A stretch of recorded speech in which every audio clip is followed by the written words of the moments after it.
Kansas's Sylvia DeSosa rubbed some folks the wrong way with a block of DeJuan Gordon in the final second of the team's 81-60 victory, staring down the Kansas State player as he stood over him. That caused a benches-clearing brawl that featured DeSosa picking up a stool, punches being thrown, ejections, all that stuff. Here's the head coach after the game. Obviously, it's an embarrassment. It's not something that you'd be proud of. You know, what happened is absolutely zero signs of toughness. I mean, it's a sign of immaturity and selfishness more so than it is toughness. But still, it's inexcusable. I mean, these things can't happen. This doesn't have anything to do with competition. Those were selfish motives on why it took place at the end. You win with class, you lose with class. Disappointing that anything had to happen at the end. So it's a bad play at the end. It's disappointing. Life lessons for our young guys. Hopefully next time they'll be a little smarter. All right. Bill Self, Bruce Weber not having it there. Jay Williams here with us. Thank you. It's good to see you. Stephen A., what do you think should be the punishment for the brawl? Well, first of all, obviously anybody who threw punches is going to have to suffer a suspension. That just comes with it. We understand that. But for this kid, DeSosa, that's how you pronounce his name, he needs to be suspended a minimum of 10 games. Minimum.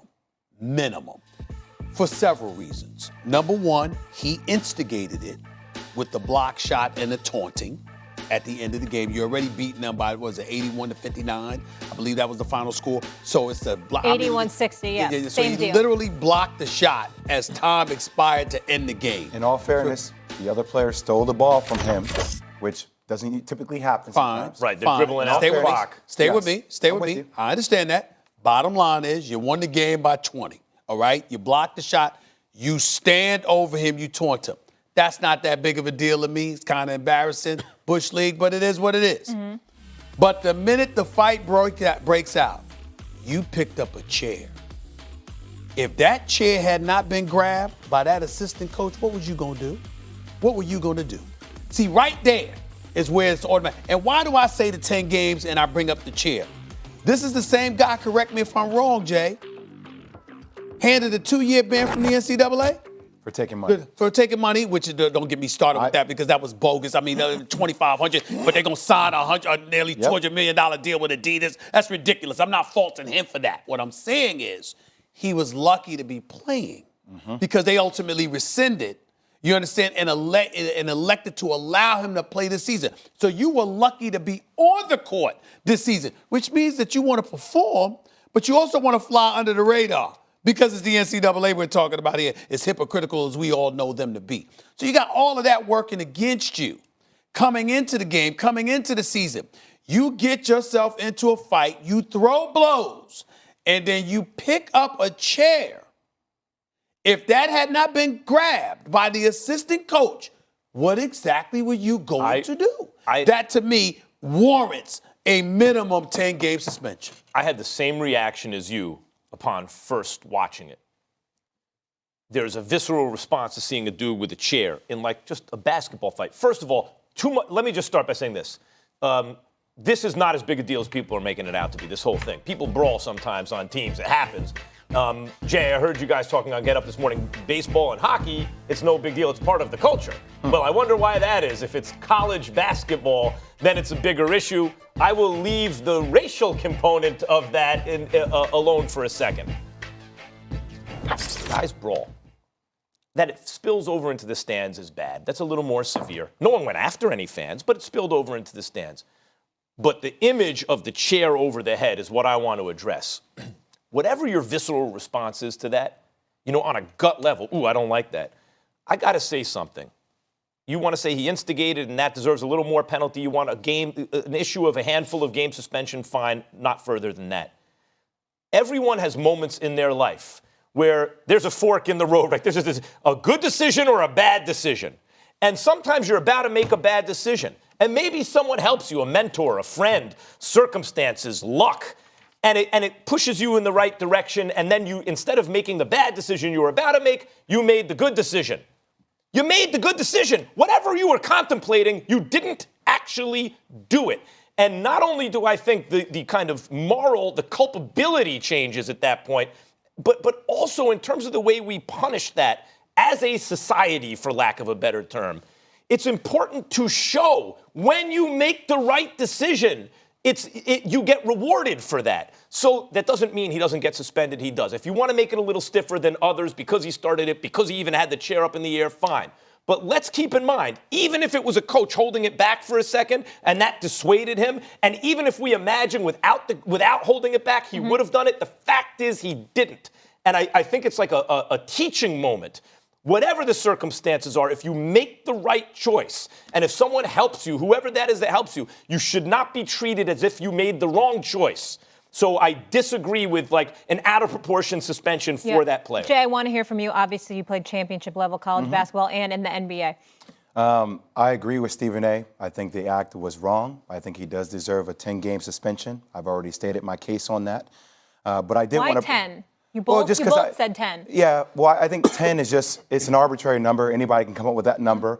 I think when we get to this point where people are saying we should kick the kid out of college basketball, No. I think that's wrong. I'm not saying I think that's flat out wrong. Some people are, not you, but some people are. I think that's wrong.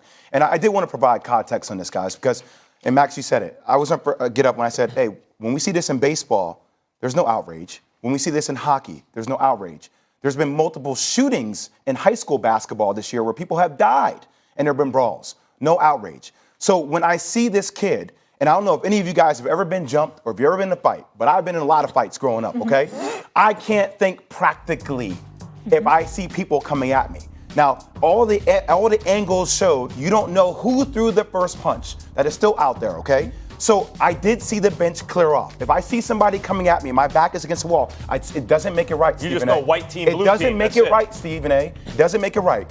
But I'm looking to defend myself. I'm not thinking practically. So I just want to give context to that because I'm not saying it excuses the action, but still, like, you're in the midst of chaos. You're trying to defend yourself. And I would say Silvio De Sousa, 6'10", 245 pounds. They showed in the little ISO cam the little guy that grabbed the chair for him. I'm sure if Silvio De Sousa wanted to keep ripping the chair away from that guy, he would have. He did let go of the chair. So all I'm saying, 10 games, but let's not get into this whole thing where we start kick this kid out of college basketball. Like, it's funny, when I am analyzing or criticizing kids on air in college basketball, fans get all over me. He's just a kid. Treat him like a kid. He's not a pro. He doesn't know the difference between right and wrong yet. He's still trying to figure it out. But then when something like this happens, we're quick to act like he is an adult. We're quick to say, oh, kick him out, he's done. Or people saying, hey, there's criminal action there. The police should take charges. I'm like, whoa.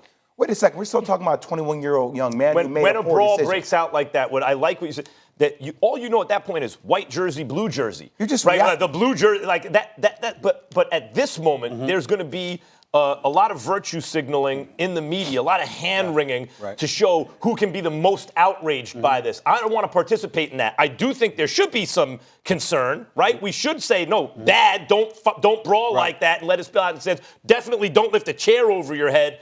But let's not make it as though no one got hurt, he didn't swing the chair, etc. Well, here's where I disagree respectfully, to some degree, because we're on the same page with the 10 games. Max, what I would say to you is this. We're all parents. And what you try to do is you teach your kids things so when they get older, they know better.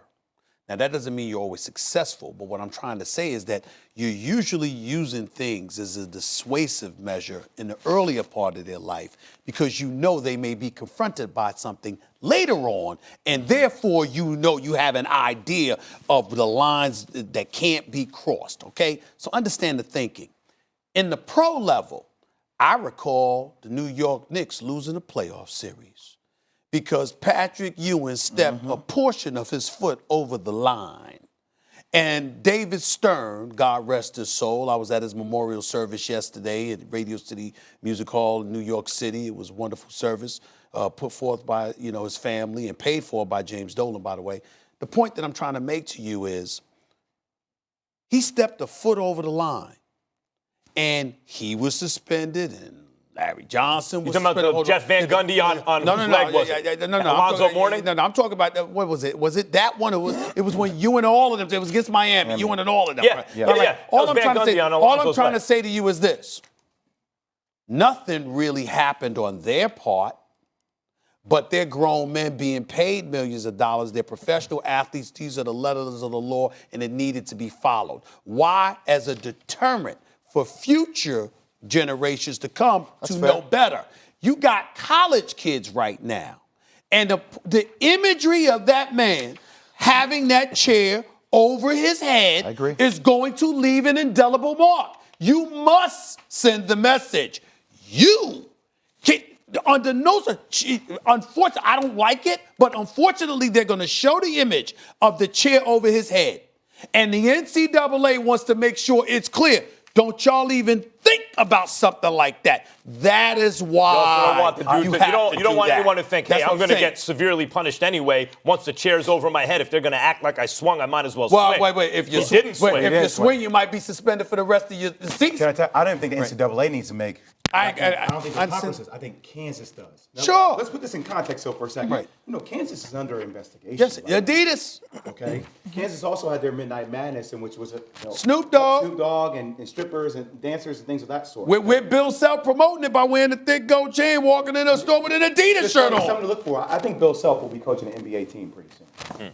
I think in the next couple of years. I think all this is. That makes a lot of I think sense. he's more of an NBA coach. than a Interesting. college coach. Picking up what you're putting down. You'll join us later. We'll talk a little Zion And by the way, John I'm not Morant. saying I wanted to. I'm just saying. Gotta go. Still to It's come, inevitable. Jimmy G matched Showtime Mahomes in a Super Bowl shootout. That answer will surprise you. Plus, the Clippers and Mavs went down to the wire, so is Luka more